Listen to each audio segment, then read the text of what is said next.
ለመሆኑ የካሌብ አባት እንዴት ታገተ? እንደዚሁም የትሁት አፍቃሪ በካሌብ ላይ ምን አይነት እርምጃ ወሰደ? የሚለውን በአጠቃላይ ይዤላችሁ ነው የመጣሁት። ካሌብና ትሁት አብረው እየተነጋገሩ ሳለ በአባቱ ጉዳይ የትሁት አፍቃሪ እጅ ከፍንጅ ይዟቸዋል። እሱም እንደገባ በዚህን መልኩ ስላያቸው የፍቅር ጨዋታ እየተነጋገሩ ነው የመሰለው። በዚህን ስሜታዊ ሆኖ ካሌብን ጎድቶታል። አዳዲስ ነገሮች ዛሬ ይዤላችሁ መጥቻለሁኝ። ሰላም ሰላም፣ ውድና የተከበራችሁ የዜድ ሀበሻ ቤተሰቦች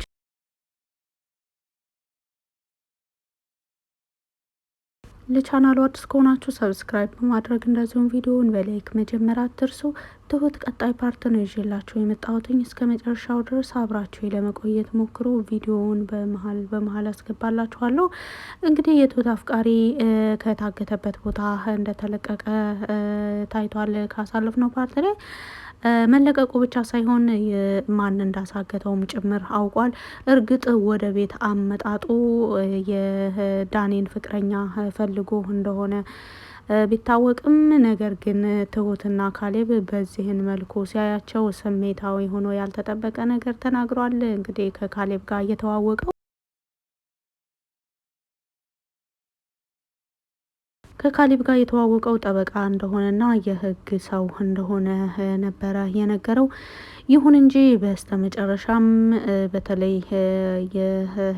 ጠበቃነቱ ውሸት እንደሆነና ወደዚህ ቤት የመጣው ሆን ብሎ ቤተሰቡን ላይ ሴራ ሲሮ እንደዚሁም ትሁትን መውሰድ እንደሚፈልግና በጣም እንደሚወዳትም ከመውደድም በላይ ደግሞ ሊጎዳኝ ሁሉ ይፈልጋል በማለት ስትናገር ነበረ ለካሌብ የተደመጠችው። ካሌብ ደግሞ እኔ እጠብቅሻለሁ ምንም አያደርግሽም ሲላት ነበረ። በዚህን ወቅት ነው ወደ ቤት ከፍቶ የገባው በሩን።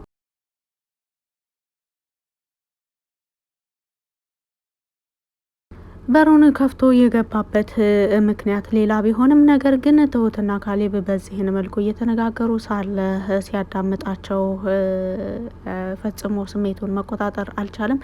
ምክንያቱም ስለ እኔ እሷ ለካሌብ የነገረችው ከኔ በላይ ከሱ ጋር ትቀራረባለች፣ ከኔ በላይ እሱን ታምነዋለች፣ ከኔ በላይ እሱን ትወደዋለች የሚል ቅናት ጭምር ስላለበት ነው በካሌብ ላይ እርምጃ የወሰደው። እንደሚታወቀው ካሌብ ብዙ ሰዎችን የሚያምን የነገሩትን የሚያምን ነው። ከአሁን በፊትም የትሁት አፍቃሪ ካሌብን ለማጥመድ ምንም አላስቸገረውም። ስልኩን ሰው ልኮ በማስቀማት መልሶ ስልኩን ከዛ ሰው በመቀበልና መልሶ ወደ ካሌብ በመመለስ ነበረ ያንተ ስልክ ነው አይደል በማለት የሰጠው። ካሌብን በወቅቱ የእውነት ስለመሰለው በጣም አመስግኖት ከዛም በኋላ ደግሞ ሰውየው ወደዚህ አካባቢ የሆነች ባለትዳር ሴት ሀብታም ነበረችና ባሏ ደግሞ ገንዘቧን ፈልጎ ተጠግቷት ሲያስቸግራት እኔን ለማማከር እንደ አጋጣሚ በሷ ምክንያት ነው እዚህ ሰፈር ያገኘኸኝ በማለት ይነግረዋል።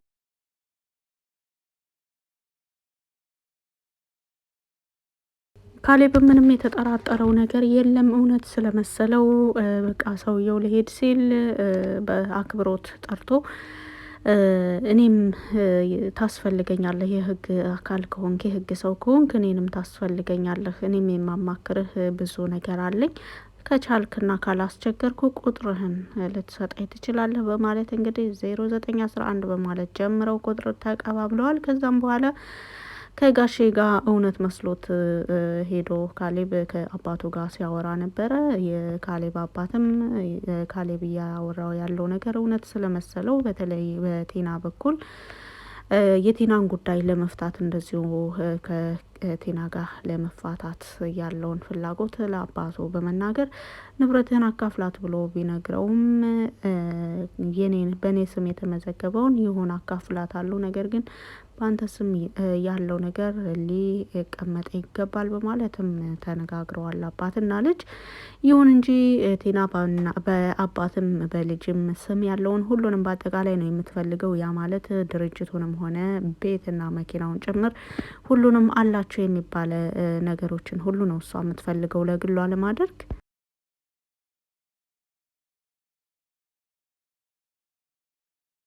በዚህ አማካኝነት ከትሁት አፍቃሪ ጋር ተባብራ ቤተሰቡን ለማጥቃት ብትሞክርም በስተመጨረሻ ግን የትሁት አፍቃሪ ከድቷት ሄዶ ነበር።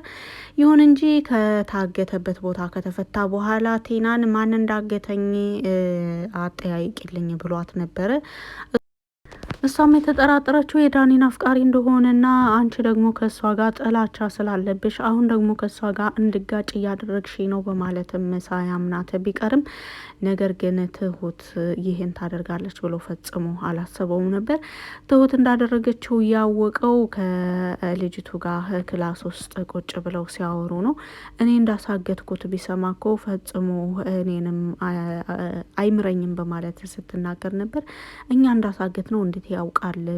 ያኔም አላየንም፣ ከደረጃ ሲወርድ ተደብቀን ነበር። ስለዚህ ልጁም አይነግረውም በማለት እየተወያዩ ሳለ የአገተው ልጅ ይደውልላቸዋል።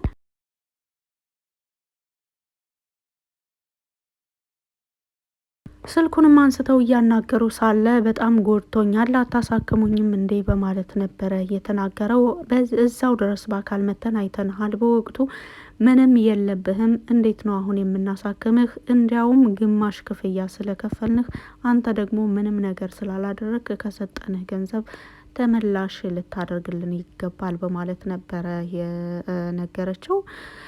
ልጁም ስለተበሳጨ እኔ ኮ ከልጁ ጋር በ1 ሚሊዮን ተባብዬ ነበረ በማለትም ነበረ እየመለሰላቸው። እሱ እናንተ ተግባብታችሁ ነው ማለት ነው እኛን እዚህ አይነት ችግር ውስጥ ያስገባችሁን በማለት ከተነጋገሩና በዋጋ እንደዚሁም ደግሞ ሰውየው ስላመለጠ በመካከላቸው አለመግባባት እንደተፈጠረ ድምጻቸውን ከፍ አድርገው በስልክ እያወሩ ነበረ። ስልኩን ከዘጉትም በኋላ እርስ በእርሳቸው ሲያወሩ ነበር። ማምለጡንስ አመለጠ፣ ነገር ግን እኛ እንደሆን ያሳገት ነው ሲሰማ ያኔ ነው የሚያበቃልን በማለት ትሁት ስትናገር ነበረ። የዳኒ ፍቅረኛ ደግሞ ችግር የለውም እኛ እንዳሳገት ነው እንዴት ያውቃል በማለት ስትናገር ይህ ንግግራቸውን ከበር ላይ ሆኖ ሲያዳምጣቸው ነበር።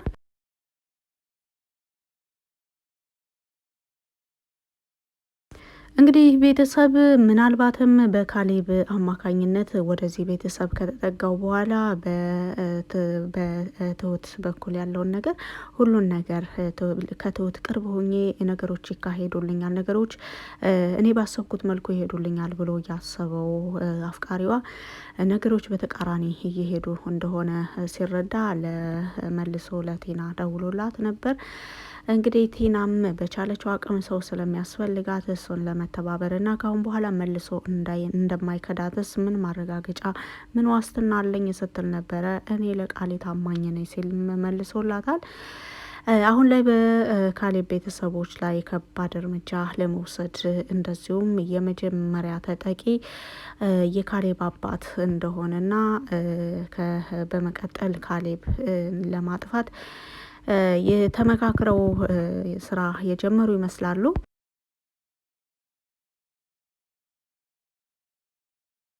ምክንያቱም ቲናም የምትፈልገው ይሄንን ነው። ካሌብ እሱም ሆነ አባቱ ከሌሉ ንብረቱ ሙሉ ንብረታቸው በእኔ ስም የመሆን እድሉ ሰፊ ነው ብላ ስለምታስብ በሱ ንግግር እንደዚሁም በሱ እቅዶች ላይ ሙሉ ለሙሉ ተስማምታለች። ይህን እቅድ ቀደም ብላ ያወጣቸው እስኪመስል ድረስ በሱ በተናገራቸው ነገሮች ሙሉ ለሙሉ ተስማምታለች። ትሁት ግን በቻለችው አቅም ሚስጥሩን ለመጠበቅና የዚህን ቤተሰብ በተለይ ይህ ቤተሰብ ለእኔ ብዙ ነገር አድርጎልኛል እንዳሰሪ ሳይሆን ይህ ቤተሰብ እኔ ለእኔ ቤተሰቤ ነው፣ በእኔ ምክንያት ምንም ነገር እንዳይሆን ፈራለሁ በማለትም በተደጋጋሚ ካሌብ አባት ጋር ብትወያይም የካሌብ አባት ግን ምላሹ አንድ ነበር። አንቺ ማለት ልጄ ነሽ፣ ልጄን ደግሞ ማንም ሰው ምንም አያደርጋትም በማለት ነበረ እየመለሰላት የነበረው። አሁን ላይ ግን ነገሩ በጣም ከበድ ያለ ነው። ቲና ከቤት ውስጥ ሆና የምታደርጋቸው ነገሮች ከበድ ያሉ ከመሆናቸውም በላይ ከቤት ወጥታ እያደረገቻቸው ያለው ነገር ደግሞ በእጥፍ እየጨመረ ነው።